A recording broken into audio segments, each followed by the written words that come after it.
He was at the crossroads between two worlds, the world of high-stakes business deals and the world of deep personal connections, built over decades. Kim Jameson, 52 years old, a billionaire, investor, and one of the most recognized entrepreneurs in the world, had an important trip today. However, this was not just a business trip to Japan. It was a journey that would close a chapter of his personal history. Everyone knew him as pragmatic, cold, and unapproachable. His companies, from high-tech startups to innovative eco-initiatives, made vast profits. He was known for solving even the most difficult problems, but there was one that he could not resolve for many years. And that problem had nothing to do with business or money. Before his departure to Japan, in the cabin of his private jet, he recalled his old friend, a dog named Spike. Spike had been with him for more than 10 years. They had been through many hardships together, and it seemed their bond had no limits. Spike had always waited for him at home, eagerly greeting him upon his return. And though the billionaire had many people who could take care of him, no one could replace the dog. Now, he sat in the plane seat, remembering how, once, Spike had become his only friend after he lost his family in a plane crash. That was when he promised himself that he would never feel lonely again. Spike had become his family. Part 2, The Plane and Its Passengers. The billionaire sat in the first class of the plane, where it was quiet and comfortable. However, his thoughts kept returning to Spike. A few hours after takeoff, he noticed one of the passengers sitting across from him. The man was rather old, with a face that wasn't easily forgotten, wrinkles that seemed to tell a story. Intrigued by something in his appearance, Jameson decided to approach him. "Excuse me, may I ask where you're from?" asked the billionaire.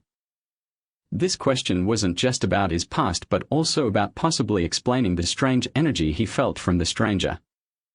The man smiled and replied, "I was in your country, I study history. And everything I saw, nothing has changed in what I was looking for." His voice was deep and slightly melancholic. But instinctively, Jameson felt that this was no ordinary man. "I'm sorry, I don't know why, but I feel like we should talk," the billionaire responded spontaneously, without thinking much, but there was something that caught his attention. Part 3, The Unexpected Story. During their conversation, the man shared a strange story. "I used to be like you. A business owner, a respected member of society. But unlike you, I realized that I would never have what I truly wanted." The man told how he once had it all, wealth, power, fame, but by rejecting personal connections, he lost an important part of himself. "You have a dog, don't you?" he suddenly asked. Jameson was stunned but not surprised. The man was saying something that triggered guilt in him. They continued their conversation, and the billionaire learned that this stranger had once been one of the biggest businessmen he had ever known. But due to his disregard for personal ties, he had lost his dog, and that became his greatest tragedy. Part 4, The Choice and the Consequences. After this conversation, Jameson sat in his plane seat, surrounded by thoughts of the choice he had made in his life. For many years, he believed that he had overcome his emotions, but meeting this man made him rethink many aspects of his existence. Was he truly happy? Was his life the way it was supposed to be? He made a choice that changed his understanding of everything. No one can live without what is important. Sometimes, to succeed, you have to let go of certain ambitions but never forget what truly matters. Now, as he was returning home to see his dog, he realized that there was a part of his life that could never be replaced by anything else. He was no longer just a billionaire, but a man who had waited for the moment when he would understand the most valuable thing was what he already had. And his return home, to Spike, was no longer just a reunion but a new beginning.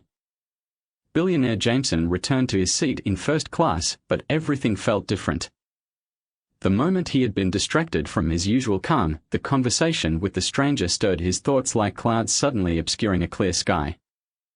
The plane continued its journey across the ocean, and Jameson's mind grew louder with the question, what important thing have I lost by rejecting true emotions? He turned back to the window and gazed at the endless sky. In this vast space, he felt both small and enormous at the same time. But all his wealth and opportunities could not bring back what he had left behind in his personal life.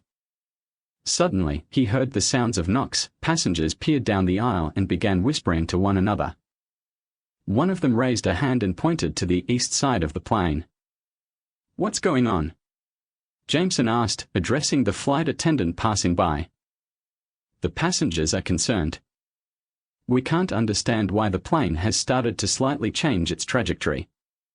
It seems we are facing some unforeseen circumstances," she replied with a serious expression. Jameson felt his heart start to race. At first, it seemed like a minor issue, but the minutes of anxiety made him feel increasingly uncomfortable. All the passengers began pulling out their phones, checking messages. Never before had this flight felt so tense. Part 6, Returning to Reality. The uneasy silence, which had initially been just a slight discomfort, grew into a threatening atmosphere. The plane began descending again, and flight attendants started fastening seatbelts once more. Now Jameson could not escape reality. There was a sense of danger in the air, even though he tried to distract himself, thinking about his life and the lost time. His thoughts had nothing to do with what was happening around him. But right here, in the midst of this traveling chaos, his meeting with the man became more significant. He wanted to speak to him again. Why did this man seem like he knew something more? Why had he mentioned the dog? Gathering courage, Jameson stood up and walked to his seat. "Sorry to disturb, but I can't ignore this anymore." "How did you know about the dog?" he asked. The man looked up, as if expecting this question, and slowly, but confidently, answered. "It's not just a dog. It's what kept you alive. I can see it in your eyes. You're not just a businessman, you're a man trying to find himself after so many losses." Jameson felt a strange wave of surprise mixed with sadness. These words were so penetrating that he couldn't deny their truth. "I lost everything I had because of my stubbornness. My business thrived, but my inner world collapsed. My dog was the last thread that kept me from falling." The man stood up, placed his hand on Jameson's shoulder, and said, "Never undervalue your ability to love. Because in the end, it's love, even for an animal, that helps a person become human again." Part 7, Returning Home. Finally, the plane landed at Tokyo Airport.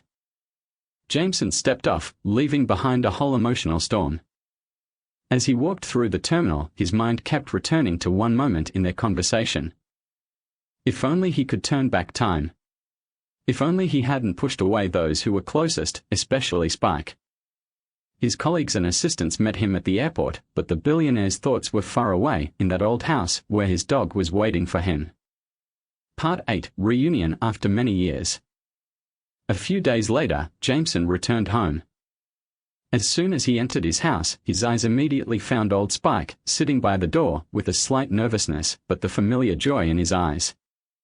He was old, with little grey hairs on his face, but in his gaze remained the same devotion that Jameson remembered. He bent down to hug him. Spike licked his hand as he always had. "Sorry, buddy, I understand now. I won't leave you again," he whispered quietly. It was a moment when everything fell into place. Jameson was no longer the person he had been before. This trip had changed him, not only in business but in how he understood his own life and connections. Part 9, Wisdom from Experience. A few days later, he returned to work. But now, he was a different person. After becoming closer to his employees and starting to open up more, he realized that his true value wasn't in money, but in how he could be useful to others and give some of his attention to those who needed it. But what he valued the most was that moment when he could once again be with Spike, the one who had waited for him all those years, asking for nothing in return. He didn't know how much time was left for him, but now he knew one thing: all the important things were right there beside him. Several months after Jameson returned home, he still couldn't get used to the fact that life had given him a second chance. He sat in his office, absorbed in business stress and meetings, but his mind kept drifting back to that important moment when he first saw Spike after many years. The dog sat in front of him, with the same look of devotion, but now there was even more understanding in his eyes. "We're together again, Spike," Jameson said, looking out the window at his large city. It was hard for him to accept that even in the most luxurious conditions you couldn't buy loyalty and love. And this feeling began to shape his new goals. But it wasn't only the dog that became a symbol of change. During one of his business meetings, Jameson met a new woman, Laura, an analyst who changed his perspective on many things. She had worked at his company for several years, but until then, her influence had been limited to professional meetings. "Are you really interested in new technologies?" she asked, looking at the computer screen where she was showing new strategies for their project. "Of course, but I always look at business through the lens of long-term values." "Technology can't replace real emotions, Laura," Jameson replied, though he wasn't completely sure of his words. Laura gave him a quick glance, and something in her look changed everything. She knew more than it seemed. She understood that Jameson, despite his wealth, was searching for something real, something that couldn't be bought with money. "Maybe that's what's missing," she said, with a slight smile. "Not everything can be measured with numbers and graphs. Sometimes you need to stop and think about what really matters." These words stayed with him. He paused, looking again at the world that seemed more and more abstract. What if he could change the way he thought?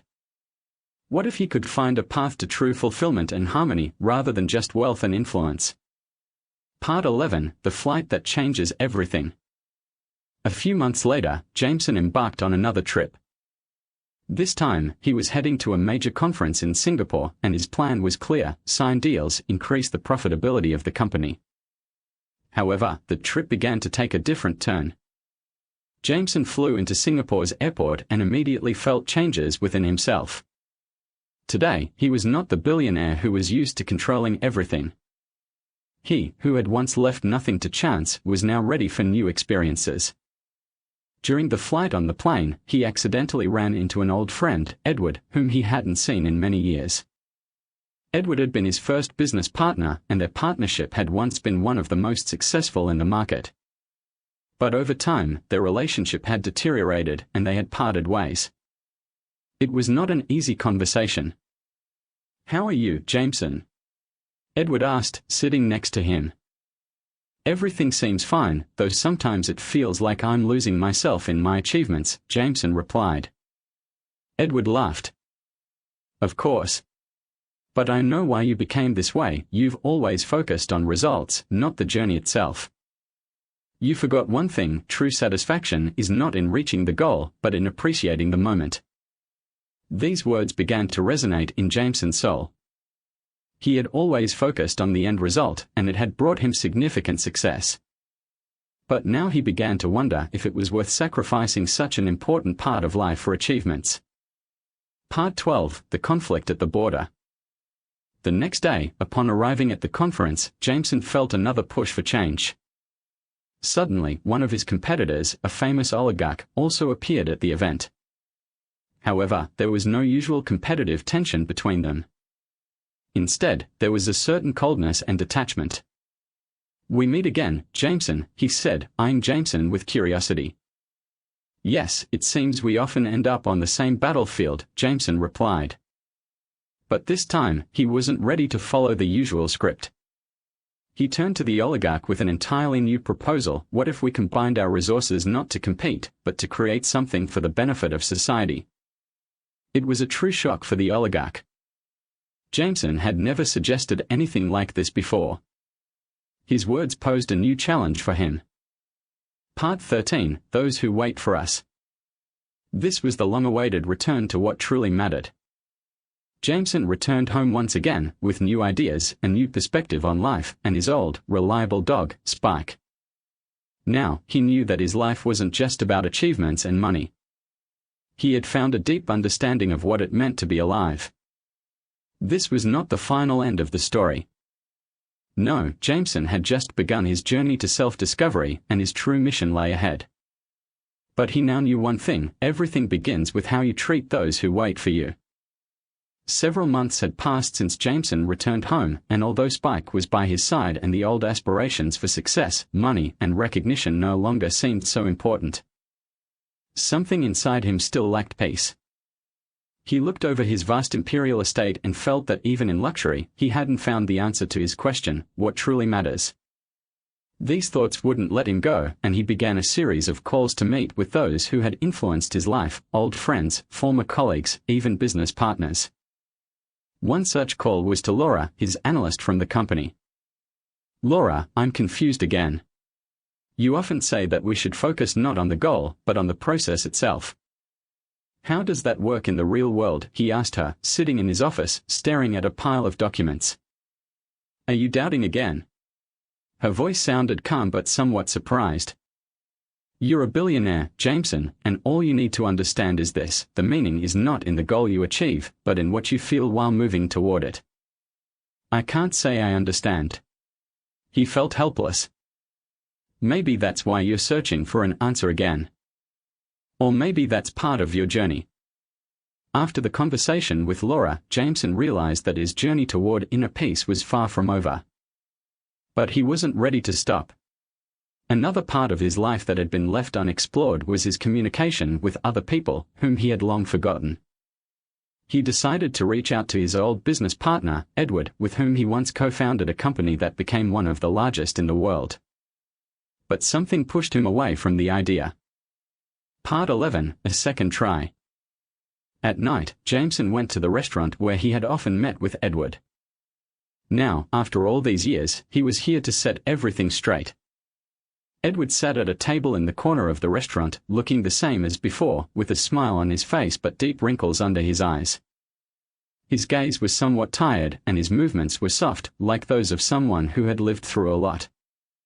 But Jameson didn't feel the uncomfortable sensation he once had toward this man. "Well, Jameson, I see you're still on top," Edward said when he saw his old friend. "Maybe not quite. But I've figured something out." Jameson sat at the table and took a cup of coffee. He had never liked coffee, but now it had become a habit. "We once did great things together, Edward. What if we tried again?" Edward fell silent and looked at him, breathing heavily. "What do you mean?" His voice was calm, but there was a trace of distrust. "We made mistakes, I know. But all I want now is to create something real, to leave a mark on the world. Maybe we could combine our strengths and create something that will matter not just to us, but to others." Edward was silent for a long time, then looked at Jameson again. "And what are you suggesting? How much can we change if we don't change ourselves?" These words struck Jameson. He felt he was understanding more, but he still couldn't find the answer. Part 12, Trials and Choices. Meanwhile, Spike, though just a dog, had become a symbol of Jameson's new priorities. All these years, he had only been part of his world, but now he was a living reminder that true happiness couldn't be bought with money. One morning, Jameson received a call from the airport. He had to urgently leave for an important meeting in London. A plane was waiting. Spike stayed at home, and this time, Jameson felt he needed to get up from the desk and do something more. After hanging up, he walked over to the window. The city was covered in the morning fog. But Jameson felt that this moment was the one when a choice had to be made. And this choice wasn't to fly to a business meeting, but to return to those who truly mattered. Part 13, The Shared Path. He decided to leave everything behind and return home. He called his partners and cancelled all business meetings. The next day, he and Spike sat together in the garden by the house. "It's just the two of us, Spike," he said, looking at his friend. "Maybe this is the real goal." And they stayed there, in the shade of the old trees, knowing that their journey was just beginning.